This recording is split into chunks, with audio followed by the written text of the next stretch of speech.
Have you ever found yourself avoiding people more and more as you get older? Maybe you once enjoyed socializing, but now, the idea of spending time with certain people just feels exhausting. If that sounds familiar, you're not alone. As we age, our priorities shift, our patience for nonsense grows thin, and we begin to see things with a clarity that only time and experience can provide. In this video, we're going to explore 7 key reasons why many people in their 70s and beyond start distancing themselves from others. And by the end, you might just realize that your instinct to be more selective about who you spend your time with is not only natural but also beneficial for your peace of mind. Stay with me until the end, because understanding these 7 reasons will not only help you feel more at ease with your choices, but it might also give you a newfound appreciation for the wisdom that comes with age. Now let's get started. Number 1, you no longer tolerate superficial conversations. There was a time when small talk was just a part of life, something you did at work, at family gatherings, or with neighbors. But as the years go by, you start to realize how little these conversations actually matter. Talking about the weather, the latest gossip, or mindless chit-chat about things that don't affect your life, it all starts to feel like wasted energy. You've spent decades navigating real problems, facing hardships, and learning important lessons. At this stage in life, you crave meaningful conversations, ones that stimulate your mind and leave you feeling enriched rather than drained. You might have noticed that when you try to steer conversations towards something deeper, many people quickly lose interest. They'd rather talk about who did what, or what's trending on TV, than discuss topics that actually hold value. And so, instead of forcing yourself to sit through empty exchanges, you start choosing silence over noise. You spend more time alone, not because you're lonely, but because solitude is far more fulfilling than shallow social interactions. For example, take someone like Richard, a 73-year-old retired teacher. He used to be the life of the party, always ready for a good conversation. But now when he's at a social gathering, he finds himself zoning out as people go on about celebrity news, or complaining about things that won't matter tomorrow. He'd rather sit at home with a good book, take a walk in nature, or have a meaningful conversation with someone who shares his interests. And honestly, can you blame him? As you get older, you realize that your time is valuable. You've earned the right to spend it in ways that bring you peace. And if that means walking away from conversations that serve no purpose, then so be it. Number 2, you've learned that not everyone deserves your energy. There was a time when you felt obligated to be polite, to entertain conversations, and to maintain relationships just for the sake of it. Maybe you felt like it was your duty to be there for others, even when they didn't reciprocate. But as you get older, you start to see things differently. You recognize that not everyone deserves your energy, and not every relationship is worth maintaining. Think about it. How many times have you given your time to people who take and take, but never give back? How many times have you listened to someone complain, supported them through their problems, only to realize that they never truly cared about you in the first place? When you were younger, you may have tolerated this behavior, but now you don't have the patience for it anymore. You've spent a lifetime learning that your peace is priceless, and you refuse to let anyone disturb it. Take Margaret, for example. She's 75 and used to be the person everyone called when they needed help. She'd drop everything to lend a hand, offer advice, or just be a listening ear. But when she needed support, those same people were nowhere to be found. One day she realized something. If a relationship drains you, more than it nourishes you, it's not worth keeping. Now she only surrounds herself with people who truly care, and she feels lighter and happier than ever. It's not about being bitter or angry, it's about knowing your worth. You've lived long enough to understand that not everyone deserves a place in your life. And the moment you stop giving your energy to the wrong people, you open up space for peace, for joy, and for relationships that truly matter. If you're still watching this video and finding these insights valuable, please comment number 2 below to let me know you're here. And if you haven't subscribed yet, I recommend you subscribe and turn on the bell so you don't miss any videos. Now let's move forward. Number 3, you've grown tired of superficial conversations.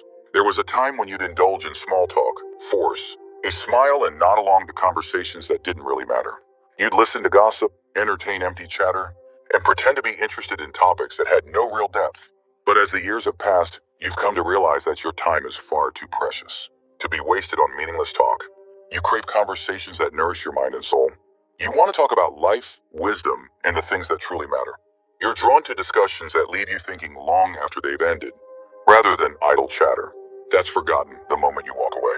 It's not that you've become unfriendly, it's just that your tolerance for trivial conversations has faded. Take Robert, for example. At 73, he used to sit through long conversations filled with complaints, gossip, and small talk just to be polite. But one day he found himself wondering, why was he still doing this? Why was he wasting his time, listening to negativity and nonsense when he could be spending his time doing something that actually enriched his life. From that day forward, he stopped engaging in conversations that drained him and started seeking out people who shared his love for meaningful discussions. When you choose depth over superficiality, something shifts inside you.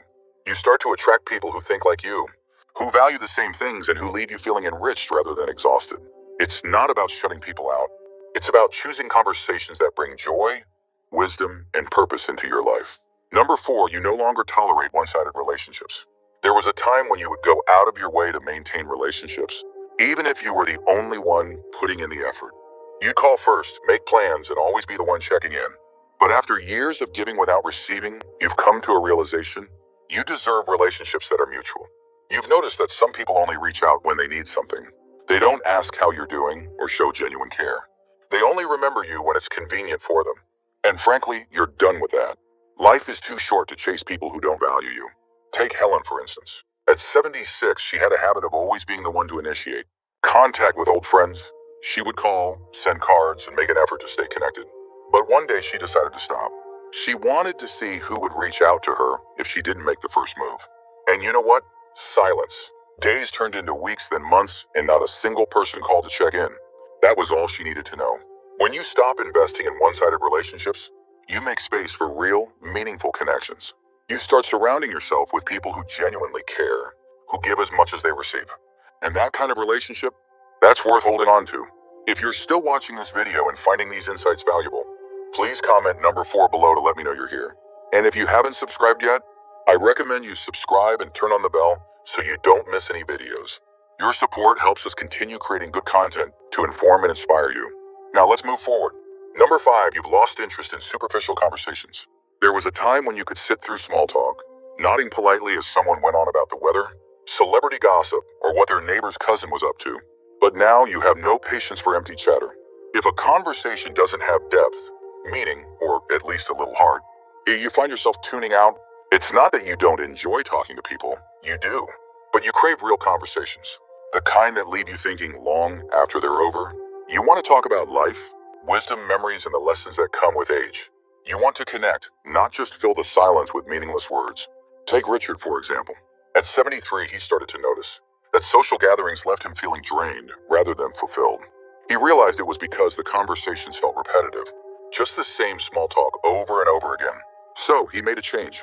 He stopped forcing himself into situations where he had to fake interest and started seeking out people who shared his curiosity about life. The result, he felt lighter, freer, and more at peace with how he spent his time. When you reach this stage, you understand that your energy is precious. You'd rather have one deep, meaningful conversation with someone who truly sees you than a dozen shallow exchanges that leave you feeling empty. And that's a sign of growth. It means you've moved beyond surface-level connections and started valuing quality over quantity. Number 6, you value your solitude more than company. There was a time when being alone might have felt like loneliness, but now it feels like peace. You've come to understand that solitude isn't something to be feared. It's something to be cherished. When you're alone, you're not pretending to be someone you're not. You're not adjusting yourself to fit into someone else's world. You're just you in the purest, most comfortable way possible. Take Eleanor, for instance. At 74, she realized she no longer needed the constant presence of others to feel fulfilled. She had spent decades going to social events she didn't care for, sitting through conversations that didn't interest her, and making sure everyone else felt comfortable, even at the cost of her own peace. But one day she asked herself, why am I doing this? That question changed everything. She stopped filling her calendar with social obligations that drained her energy. Instead, she spent more time reading, walking, and enjoying her own thoughts. And guess what? She felt happier than she had in years. Not because she cut people out, but because she stopped forcing interactions that no longer felt right. When you start preferring your own company over being around the wrong people, it's a sign of deep self-respect. It means you no longer tolerate relationships that don't add value to your life. It means you've learned that your time, your energy is worth protecting. And once you understand that, everything changes. If you're still watching this video and finding these insights valuable, please comment number 6 below to let me know you're here. And if you haven't subscribed yet, I recommend you subscribe and turn on the bell so you don't miss any videos. Your support helps us continue creating good content to inform and inspire you. Now let's move forward. Number 7, you've stopped seeking approval from others. There was a time when other people's opinions mattered more than they should have. You worried about what they thought of you, whether they liked you, whether you were living up to their expectations. But now that weight has been lifted. You no longer feel the need to prove yourself to anyone. Look at Richard, for example.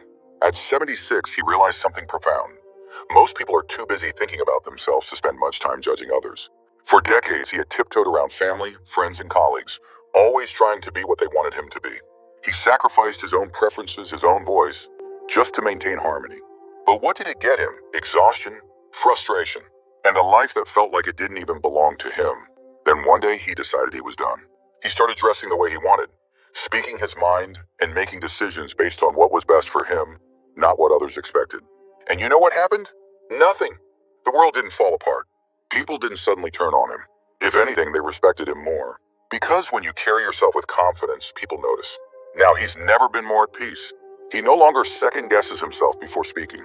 He doesn't replay conversations in his head, wondering if he said the wrong thing. He's free. And that kind of freedom only comes when you stop seeking approval from people whose opinions don't determine your happiness. If you've reached a point where you no longer bend over backward to please others, you've unlocked something rare. You've stepped into the stage of life where your own voice, your own choices, and your own contentment come first. And that, my friend, is a beautiful place to be. Final thoughts. If you found yourself avoiding people more as you've grown older, you're not alone.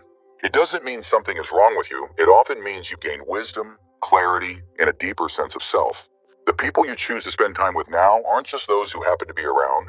They are the ones who bring value, peace, and authenticity to your life. That's a sign of growth, not isolation. At this stage, life isn't about unnecessary noise, meaningless conversations, or maintaining relationships that drain you. It's about preserving your energy for what truly matters. It's about quality over quantity, deep, fulfilling relationships over shallow interactions. And if that means being more selective, so be it. That's not loneliness, that's maturity. What about you? Do any of these reasons resonate with you? Have you noticed a shift in how you interact with people as you've grown older? Thank you for joining us today. We'd love to hear from you. Leave a comment below and share one thing you learned today and how you plan to use it in your life. Your thoughts are important to us, so don't hesitate to share them. Reading your comments gives us great motivation and encouragement. If you enjoyed this video and found it helpful, please like, subscribe, and share. Your support helps us continue creating good content to inform and inspire you. Thanks for watching, and we look forward to seeing you in the next video.